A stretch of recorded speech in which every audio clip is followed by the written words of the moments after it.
أما بعد أعوذ بالله من الشيطان الرجيم. قال الله تبارك وتعالى في القرآن المجيد: إن المنافقين هم الفاسقون. اللہ رب العزت نے قرآن مجید کے اندر نیک اور بد دونوں قسم کے لوگوں کا تذکرہ فرمایا ہے. ایک طرف نبیوں، صدیقوں، شہیدوں اور ولیوں کی صفات حمیدہ اور خصائل جمیلہ بیان فرمائی، اور دوسری طرف کافروں، مشرکوں، منافقوں اور فاسقوں کی صفات قبیحہ اور خصائل رذیلہ بیان فرمائی. ان دونوں قسم کے لوگوں کا تذکرہ کہنے کا ایک مقصد یہ ہے کہ ہم اچھے لوگوں کی عادات کو اپنائیں اور اچھے بن جائیں، اور برے لوگوں کی عادات سے بچ کر پرہیزگار بن جائیں. یوں آج ہم سب اس مقصد کو پورا کرنے میں ناکام ہیں. آج ہم اچھے لوگوں کا تذکرہ تو کرتے ہیں،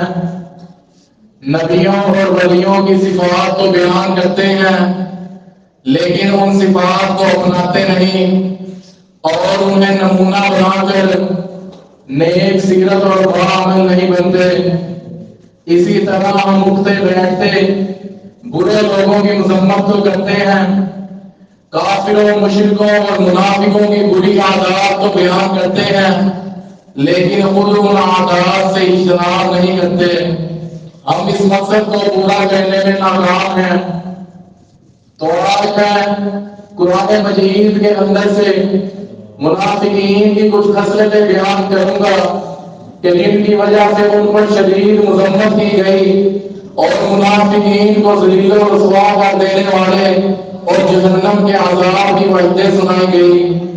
ان خصلتوں کو بیان کرنے کا مقصد صرف یہ ہے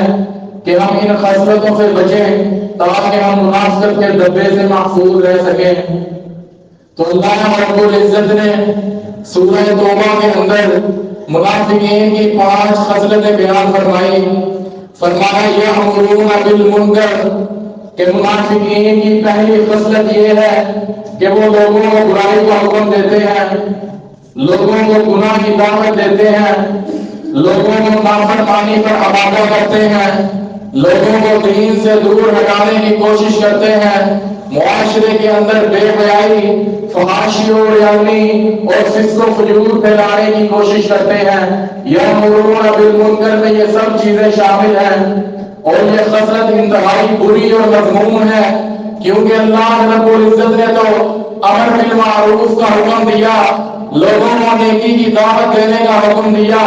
لوگوں کو نیکی کا حکم دیا، لوگوں کو نیکی پر آمادہ کرنے کا حکم دیا، لیکن منافق اس کے برعکس لوگوں کو گناہ کی طرف بلاتا ہے، لوگوں کو گناہ نافرمانی پر آمادہ کرتا ہے. یہ خصلت ہمارے اس مسلم معاشرے کے اندر عروج پر ہے. آج لوگ بے حیائی اور فحاشی اور ریانی کے داعی اور علمبردار بنے ہوئے ہیں. یہ فلم اور ڈراموں کے بیپاری، یہ اداکار و موسیقار، یہ ناول افسانوں کے فروخت کار، قومی اخبارات و جرائد کے اندر برہمہ اور نیم برہمہ عورتوں کی تصویریں شائع کرنے والے، اداکاروں کے اندر، دکانوں کے اندر، بسوں اور گاڑیوں میں فلمیں چلانے والے اور ڈیک بجانے والے، یہ سب لوگ یہودیوں اور منافقین کا کردار امر بالمنکر ادا کر رہے ہیں. اور یہ خصلت اس معاشرے میں اس قدر پھیل چکی ہے کہ جو پرہیزگار اور متقی بندہ یہ سب کچھ سننا اور دیکھنا نہیں چاہتا، اسے بھی زبردستی سب کچھ سنایا اور دکھایا جاتا ہے. اور یہ انتہائی مہلک اور جان لیوا بیماری ہے. اللہ رب العزت نے ایسے لوگوں کے بارے میں فرمایا لِيَحْمِلُوا أَوْزَارَهُمْ كَامِلَةً يَوْمَ الْقِيَامَةِ کہ ایسے لوگ قیامت کے دن اپنے گناہوں کا پورا بوجھ اٹھائیں گے، لیکن اس کے ساتھ ساتھ وَمِنْ أَوْزَارِ الَّذِينَ يُضِلُّونَهُمْ بِغَيْرِ عِلْمٍ، یہ ان تمام لوگوں کے گناہوں کا بھی بوجھ اٹھائیں گے کہ جن لوگوں کو انہوں نے برائی کی طرف دعوت دی، جن لوگوں کو انہوں نے برائی پر آمادہ کیا۔ پھر اللہ نے فرمایا الا خبردار سن لو ساء ما یزرون، بہت ہی برا ہے جو یہ لوگ بوجھ اٹھانے والے ہیں۔ اسی طرح صحیح مسلم کے اندر روایت ہے، رسول اللہ صلی اللہ علیہ وسلم نے فرمایا من دعا الی الضلالہ، کہ جو بندہ لوگوں کو گناہ کی طرف بلاتا ہے، جو بندہ لوگوں کو گناہ کی دعوت دیتا ہے، کان علیہ من الاسم ولا ينقص من آثامہ شیئا، تو اس گناہ پر جتنے لوگ بھی عمل کریں گے ان تمام لوگوں کا پورا پورا گناہ برائی کی دعوت دینے والے کے نامہ اعمال میں بھی لکھا جائے گا۔ پھر اللہ رب العزت نے فرمایا وَيَنْهَوْنَ عَنِ الْمَعْرُوفِ، کہ منافقین کی دوسری خصلت یہ ہے کہ وہ لوگوں کو اچھے کاموں سے روکتے ہیں، نیکی کے کاموں میں رکاوٹیں پیدا کرتے ہیں، نیکی کے بارے میں لوگوں کے دلوں کے اندر شکوک و شبہات پیدا کرتے ہیں، نیکی والے کاموں کی تحقیر کرتے ہیں، شرعی پردے کو قید اور عذاب کا نام دے کر عورتوں کو بے حیا اور بے پردے بنانے کی کوشش کرتے ہیں۔ وَيَنْهَوْنَ عَنِ الْمَعْرُوفِ، میں یہ سب کچھ شامل ہے۔ شاعر اسلام کا مذاق اڑاتے ہیں، داڑھی کا مذاق اڑاتے ہیں، شلوار ٹخنوں سے اوپر رکھنے والے کا مذاق اڑاتے ہیں۔ غرض یہ کہ منافق مختلف طریقوں کے ساتھ لوگوں کو نیکی کے کاموں سے اور فرائض و واجبات سے روکنے کی کوشش کرتے ہیں۔ پھر فرمایا وَيَقْبِضُونَ أَيْدِيَهُمْ، کہ منافقین کی تیسری خصلت یہ ہے کہ وہ اپنے ہاتھوں کو قبض کر کے رکھتے ہیں، یعنی اللہ کی راہ میں بھی خرچ نہیں کرتے۔ اور یہ بات یاد رکھیے، اس دنیا کے اندر جس کو جو کچھ بھی ملتا ہے وہ سب کچھ اللہ رب العزت کا ہی عطا کرتا ہے۔ اللہ فرماتے ہیں نحن قسمنا بینہم معیشتہم فی الحیات الدنیا،